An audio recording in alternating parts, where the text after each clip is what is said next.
मार्च 2025ला मी महाराष्ट्राच्या विधानसभेमध्ये एक लक्षवेधी आणली होती, ज्याच्यामध्ये ॲनोलॉग चीज आर्टिफिशियल पनीर याच्या विक्री संदर्भातले काही महत्त्वाचे मुद्दे समोर आणले होते. आणि पनीर म्हणून आर्टिफिशियल पनीर किंवा ॲनोलॉग चीज हे सर्रास बाजारामध्ये विकलं जातं, ही गंभीर बाब शासनाच्या आणि प्रशासनाच्या निर्देशनास आणून दिली होती. आणि त्या अनुषंगाने म्हणजे साधारण वर्षभरानंतर FDA ने एक अध्यादेश काढला, निर्देश काढले, ज्यानुसार 1 मेपासनं सर्व आस्थापनांना जे पनीर विकतात त्यांना स्पेसिफाय त्यांच्या मेनू कार्डमध्ये स्पेसिफाय करणं अपेक्षित होतं. त्या प्रत्येक आस्थापनेने आपल्या हॉटेलमध्ये एक बोर्ड लावला की वी डोंट सेल ॲनोलॉग चीज, आम्ही ॲनोलॉग चीज विकत नाही. पण वास्तव्य थोडंसं गंभीर आहे. मी काही स्ट्रिंग ऑपरेशनसुद्धा केले. मी अनेक मोठ्या फास्ट फूड जॉईंट्सचे व्हिजिट केले, त्यांचे सॅम्पलसुद्धा कलेक्ट केले आणि त्या सॅम्पलचे रिपोर्ट्स हे धक्कादायक आलेले आहेत. आजसुद्धा मोठ्या प्रमाणावरती हे आस्थापना ॲनोलॉग चीज वापरतात. मी आज सकाळी FDA मंत्री आदरणीय नरहरी झिरवळ साहेबांची भेट घेतली.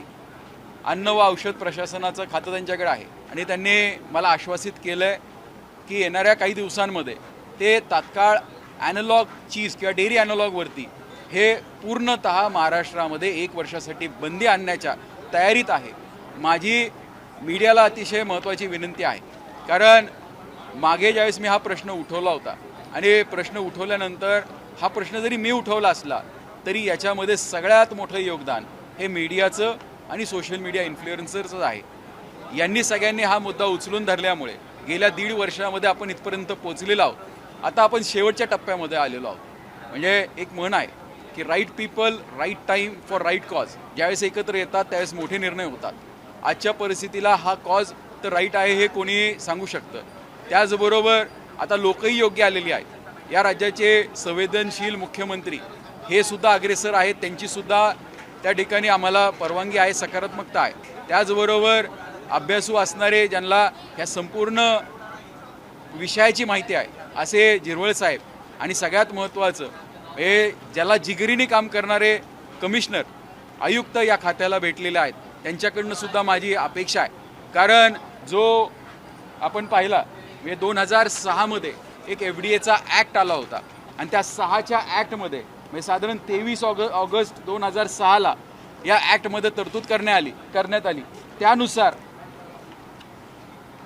Commissioner of food and safety of state याच्यामध्ये state government shall appoint a commissioner for food safety for the state for effective implementation of food and standards and other requirements laid down under the act and the rules and regulation made thereunder. The commissioner of food safety shall perform all or any following functions. त्याच्यामध्ये एक महत्त्वाचं function आहे, ते म्हणजे prohibit in the interest of public health the manufacture, storage, distribution or sale of any article of food either in the whole of the state or any area of part thereof for such period not exceeding 1 year as may be specified in the order noticed in behalf of the official gazette. माझी ह्या कायद्याच्या अंतर्गत आयुक्तांना एक विनंती आहे. मी एक पत्रसुद्धा मंत्री महोदयांना दिलं आहे आणि त्यांनी मला आश्वासित केलेलं आहे की आम्ही याच्यावरती बंदी आणू. कारण जर सगळे आस्थापना म्हणतात की आम्ही ॲनोलॉग चीज विकत नाही तर त्याला बंदी आणायला आपल्याला काहीच हरकत नाही. दुर्दैव असं आहे की मध्ये मी जे स्ट्रिंग ऑपरेशन केलं होतं त्या ऑपरेशननुसार म्हणजे एक धक्कादायक अहवाल माझ्यासमोर आलेला आहे. म्हणजे मी 2 लॅब्सला दिलं होतं, एक सरकारी लॅब होतं आणि एक खाजगी लॅब होतं आणि दोन्हीचे रिपोर्ट हे धक्कादायक होते की चांगले जे मोठे आस्थापना ज्यांना आपण असं समजतो आपल्या मुलांना घेऊन आपण फास्ट फूड खायला घेऊन जातो, पिझ्झाज असतील, बर्गर्स असतील, त्या ठिकाणी सुद्धा ते पनीर न वापरता ॲनोलॉग चीज वापरतात. आणि याच्यापेक्षा पुढे धक्कादायक बाब म्हणजे ते चीजसुद्धा वापरत नाही, ते नॅचरल चीजसुद्धा वापरत नाहीत, ते ॲनोलॉग चीज त्यांच्या संपूर्ण सगळ्या पदार्थांमध्ये वापरतात. हे रिपोर्टमध्ये सिद्ध झालेलं आहे. माझी अर्धा तास चर्चा या विषयासंदर्भातली स्वीकृत झालेली आहे. अर्धा तास चर्चा त्या दिवशी होईल त्यावेळेस मी हे सगळे रिपोर्ट्स पटलावरती ठेवणार आहे. माझी तत्पूर्वी आयुक्तांना एक विनंती आहे की तात्काळ आपण ॲनोलॉग, डेअरी ॲनोलॉग या सर्व पदार्थांवरती आपल्या अधिकारामध्ये आपण बंदी आणावी. आमची अपेक्षा आहे, इच्छा आहे आणि खात्री आहे की तुकाराम मुंडे साहेब हे नक्कीच याच्यामध्ये मार्ग काढू शकतात.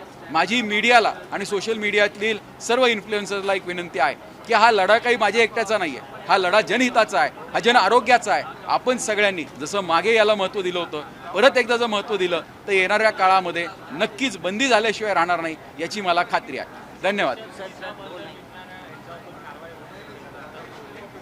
नाही, दुर्दैव काय होतं, पिझ्झा बर्गर जॉईंट्स विकणारे जेवढे फास्ट फूड जॉईंट्स आहेत ते ज्यावेळेस त्यांचे सॅम्पल रिपोर्टिंगला पाठवतात, ते रिपोर्टिंगला पाठवताना ते असं लिहितात की याच्यामध्ये मिल्क प्रोडक्ट आहे का. तर मुळात दुर्दैव असं आहे की ॲनोलॉग चीजमध्ये काही प्रमाणामध्ये मिल्क पावडर टाकतात, त्यामुळे रिपोर्टमध्ये मिल्क प्रोडक्ट आहे असं येतं. माझी विनंती सरकारला अशी आहे, माझी विनंती प्रशासनाला अशी आहे की यांचे सगळ्यांचे सॅम्पल तुम्ही आजच्या आज तुम्ही उचला आणि हे सॅम्पल तपासणीला द्या आणि देत असताना याच्यामध्ये मिल्क प्रोडक्ट आहे का, याच्यापेक्षा हे ॲनोलॉग आहे का, याच्यामध्ये तेल आहे का, याची खात्री तुम्ही करून घ्या. मी खात्रीशीर सांगतो तुम्हाला की हे सर्वजण ॲनोलॉग चीज वापरतात, नॅचरल चीज कोणीही वापरत नाही, पनीर कोणीही वापरत नाही आणि हे खूप घातक आहे. हे फक्त आणि फक्त तेलाचे गोळे आहेत.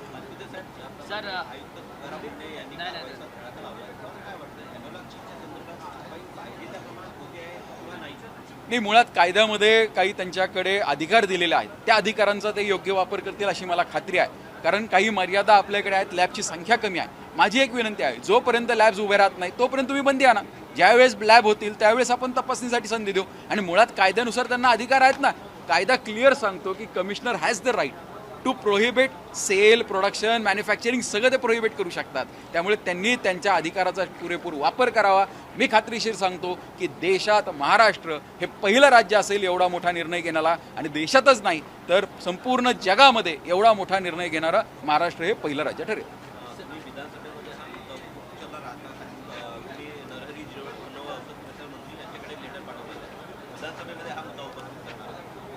नाही, माझा आहे अर्धा तास चर्चा माझी स्वीकृत झालेली आहे. ज्यावेळेस ती बॅलेटमध्ये निघेल त्यावेळेस नक्कीच ह्याच्यावरती चर्चा केली जाईल. हिंदी में बता दीजिए सर कि क्या प्रमुख तौर पे आपकी मांग है, क्योंकि लगातार आप इस मुद्दे को उठाते रहे हैं पिछले कई सेशन से.